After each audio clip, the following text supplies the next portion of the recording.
প্রোগ্রামটা আমার জন্য মানে বলতে পারেন যে অনেক কষ্টের এবং অনেক আনন্দের।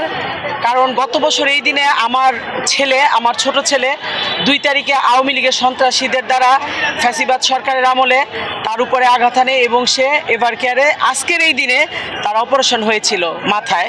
এবং এই টাইমে আমি যেই টাইমে কথা বলছি ওই টাইমে আমার ছেলে আইসিইউতে অজ্ঞান অবস্থায় ছিল।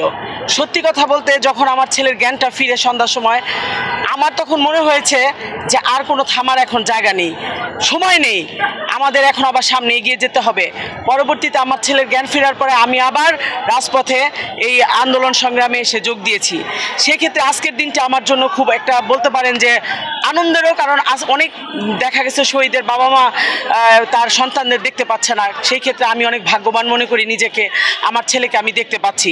নরসিংদীতে ঠিক 2 আগস্ট, আমরা তখন জানতাম না যে 5 আগস্ট 36শে জুলাই খুনি শেখ হাসিনা পালিয়ে যাবে। তারপর আমরা সাহস করে জীবনের ঝুঁকি নিয়ে আমরা 2 আগস্ট রাজপথে নেমেছিলাম এই ফ্যাসিবাদ সরকারের বিরুদ্ধে। তখন আমার ছেলে সেখানে আমাদের যেই মিছিলটা ছিল, আমার মিছিলের উপরে সন্ত্রাসীরা নগ্ন হামলা চালায় এবং এই হামলায় আমার ছেলে মারাত্মকভাবে আহত হয়। আমার ছেলেকে সেই নরসিংদী থেকে এভার কেয়ারে আনতে 5 ঘন্টা সময় লেগেছিল। 5টা হাসপাতালে আমি আমার ছেলেকে নিয়েছিলাম, কিন্তু কোনো হাসপাতাল তখন আমার ছেলেকে চিকিৎসা দেয়নি। আমার একটা দাবি হচ্ছে,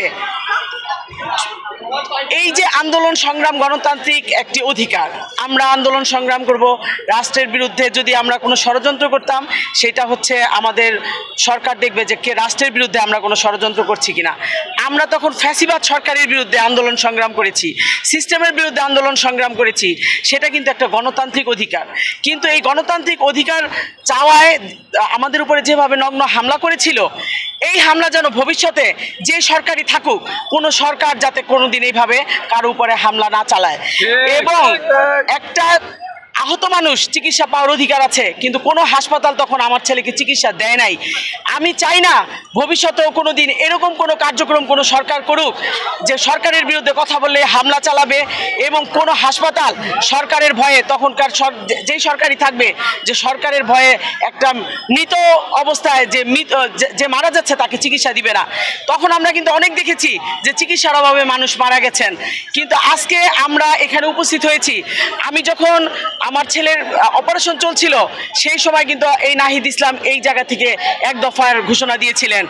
সেই ক্ষেত্রে আজকে সেই দিনটাকে আমি মানে বুক ভরে এবং ভালোবাসা ভরে স্মরণ করছি যে এই দিনে ওনার ডাকে কিন্তু আমরা রাজপথে আবার নেমেছি।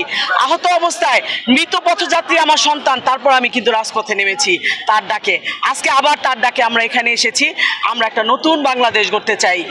আমরা এখন এমন একটা মানে অবস্থায় আছি আমাদের দেশে, আমাদের এখন প্রত্যেকটা সিদ্ধান্ত, প্রত্যেকটা পদক্ষেপ চিন্তা ভাবনা করে নিতে হবে। কারণ আমাদের আজকের একটা পদক্ষেপ আগামী দিনের যারা প্রজন্ম আছে তারা আমাদের এই সিদ্ধান্তের উপরে তাকিয়ে আছে যে তারা কেমন বাংলাদেশ দেখতে চায়।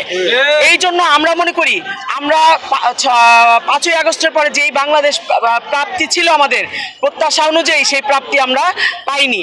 সেক্ষেত্রে আমরা চাই যে আজকে আমাদের নাহিদ ইসলাম যে ইস্তেহার ঘোষণা করেছেন, আমাদের যদি বাংলাদেশের মানুষ আমাদের সুযোগ দেয়, আমরা অবশ্যই বাংলাদেশকে বিনির্মাণ করার চেষ্টা করব না, জীবন দিয়ে আমরা রাজপথে থাকব। কারণ এই নাহিদ ইসলামের ডাকে আমরা কিন্তু সেদিন জীবনকে হাতে নিয়ে রাজপথে নেমেছিলাম। ভবিষ্যতেও এই বাংলার মানুষের স্বার্থ উদ্ধারের জন্য প্রয়োজনে আবার আমরা নামবো। কারণ আপনারা দেখছেন আমরা হয়তো ফ্যাসিবাদ বিলুপ্ত করেছি, কিন্তু ফ্যাসিবাদের ব্যবস্থা এখনো কিন্তু বিলুপ্ত হয়নি।